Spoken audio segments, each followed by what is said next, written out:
Pékin refuse de reconnaître ses engagements passés envers Hong Kong. Le porte-parole du ministère des Affaires étrangères a fait une déclaration à ce sujet. NTD s'est entretenu avec Katrina Lantos-Sweat, présidente de la Fondation Lantos, au sujet des privations de liberté à Hong Kong et du contrôle de l'Internet par le régime communiste chinois. Bienvenue de Regard sur la Chine. La Chine nie l'existence de tout engagement pris envers Hong Kong par le régime communiste chinois. Le porte-parole du ministère des Affaires étrangères du pays a fait cette déclaration le jour de l'anniversaire de la rétrocession de Hong Kong à la Chine. La déclaration du PCC fait suite aux critiques du Premier ministre britannique Boris Johnson, qui est encore en fonction mais qui a récemment déclaré sa démission. Il y a quelques jours, le bureau de Johnson a mis en ligne son discours qui portait sur le 25e anniversaire de la rétrocession de Hong Kong. À travers ses remarques, il accusait Pékin de ne pas respecter ses obligations au titre de l'accord de transfert. Mais en ce 25e anniversaire de la rétrocession, nous ne pouvons tout simplement pas éluder le fait que, depuis un certain temps, Pékin ne respecte pas ses obligations. C'est un état de fait qui menace à la fois les droits et la liberté des Hongkongais et la poursuite de l'évolution et de la prospérité de leur foyer. Interrogé pour un commentaire lors d'une conférence de presse, le porte-parole du ministère chinois des Affaires étrangères, Zhao Lijian, a déclaré, je cite, « La Grande-Bretagne n'a aucune souveraineté, aucun droit, aucune supervision sur Hong Kong après la rétrocession et il n'y a pas de promesse. » Il y a 25 ans, lorsque le gouvernement britannique a remis Hong Kong à Pékin, le régime communiste chinois a promis de maintenir une politique de un pays, deux systèmes qui devait rester inchangée pendant 50 ans. Cette politique permet à Hong Kong de conserver son système capitaliste tout en étant considéré comme faisant partie de la Chine communiste. Elle est inscrite à la fois dans la déclaration commune sino-britannique et dans la loi fondamentale de Hong Kong. Une enquête récente montre que près de la moitié des jeunes hongkongais sont pessimistes quant à l'avenir de la ville. À la fin de son discours, Johnson a déclaré que le Royaume-Uni ne renoncera pas à Hong Kong et qu'il fera tout son possible pour que la Chine respecte ses engagements. Il reste à voir quelle sera la position du successeur de Boris Johnson.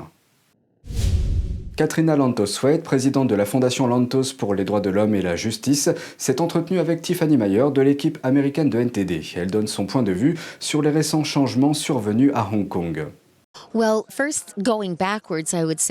Tout d'abord, en revenant en arrière, je dirais, devinez quoi, mes amis, nous l'avions vu venir.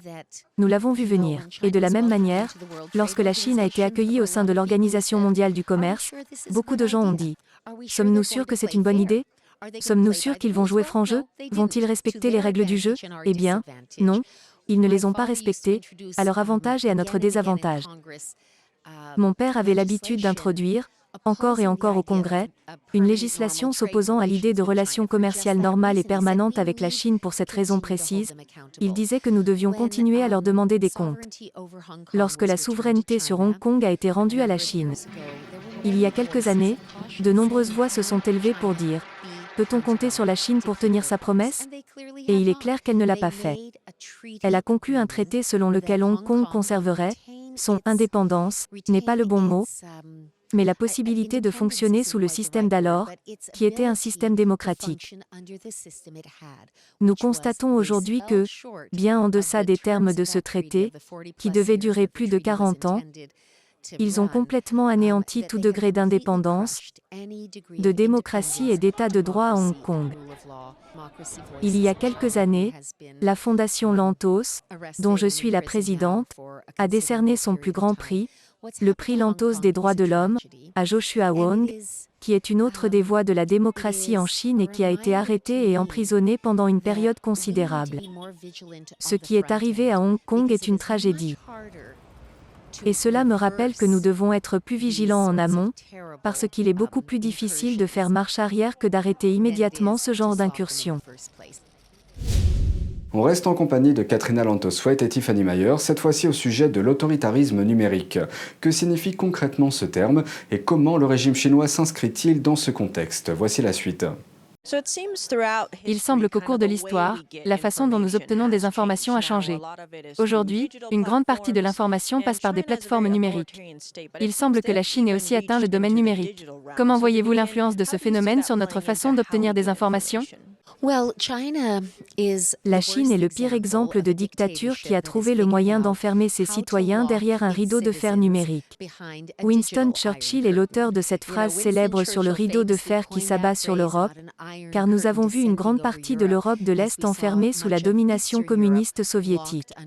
Aujourd'hui, la Chine, avec tout le savoir-faire dont elle dispose, a créé le grand pare-feu qui, comme je l'ai dit, tente d'enfermer ses citoyens dans une prison de l'information.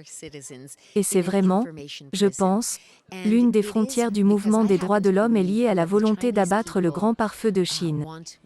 Parce qu'il se trouve que je crois que le peuple chinois veut mieux pour lui-même. Je crois vraiment qu'ils veulent la liberté. Et ils veulent la connaissance, ils veulent des informations. Ils veulent savoir ce qui se passe dans le monde. Et leur gouvernement a peur de cela. Ce gouvernement a peur que leurs citoyens aient un libre accès à l'information. Disons qu'ils ne gouvernent pas avec le consentement des gouvernés. Et donc, surtout lorsqu'il s'agit du Parti communiste chinois, il publie souvent deux déclarations différentes, l'une adressée au monde extérieur et l'autre adressée à son propre peuple. Les deux partis reçoivent donc des informations très différentes. Comment comprendre les informations que nous recevons d'eux ? Comment pouvons-nous y voir clair ? Eh bien, je pense que nous devons être très sceptiques quant aux informations que nous recevons de la Chine. L'exemple le plus récent, évidemment, est la pandémie de Covid, qui a fait des ravages extraordinaires, entraînant la mort, la destruction et la dévastation économique dans le monde entier. Et je pense que pour en revenir à la question de la liberté de l'Internet et au grand pare-feu, si la Chine n'était pas une sorte de prison numérique, le monde, l'Occident aurait su beaucoup plus tôt que quelque chose se passait. À Wuhan, il y a un problème. Il pourrait y avoir un nouveau virus menaçant qui émerge. Et nous aurions pu dire que nous avons pris des mesures beaucoup plus tôt, pour commencer à répondre à ce qui s'est avéré être un défi extraordinaire pour le monde entier. La Chine n'a pas été franche, et ne l'a toujours pas été jusqu'à présent sur les faits réels concernant l'origine du Covid. Nous ne savons pas, mais nous savons que nous n'avons pas eu vent de l'histoire complète. Nous savons que la Chine ne nous dit pas la vérité. Cela ne signifie pas que nous pouvons sauter vers des conclusions automatiques. Mais cela soulève des inquiétudes. Compte tenu de ce rideau de fer numérique en Chine, et de la portée des réseaux sociaux de nos jours, et de ce que les États-Unis défendent vraiment en matière de démocratie et de droits de l'homme, quel est le rôle des entreprises américaines dans le jeu de ces gigantesques plateformes que sont Google ou YouTube ? Comment ces entreprises peuvent-elles équilibrer cela ? Eh bien, je pense qu'elles doivent faire un meilleur travail. Pour commencer, elles doivent reconnaître que lorsqu'elles aident le gouvernement chinois à réprimer la libre circulation de l'information, et qu'elles excusent cette décision d'entreprise en disant « Oh, nous ne faisons que suivre les lois locales », ce n'est pas une excuse acceptable.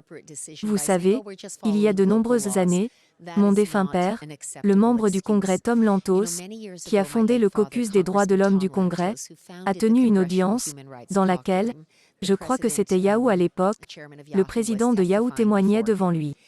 Et Yahoo avait été impliqué dans le partage avec le gouvernement chinois de l'identité d'un militant pro-démocratie qui, après cette collaboration, a été arrêté et emprisonné, et sa femme était dans le public ce jour-là.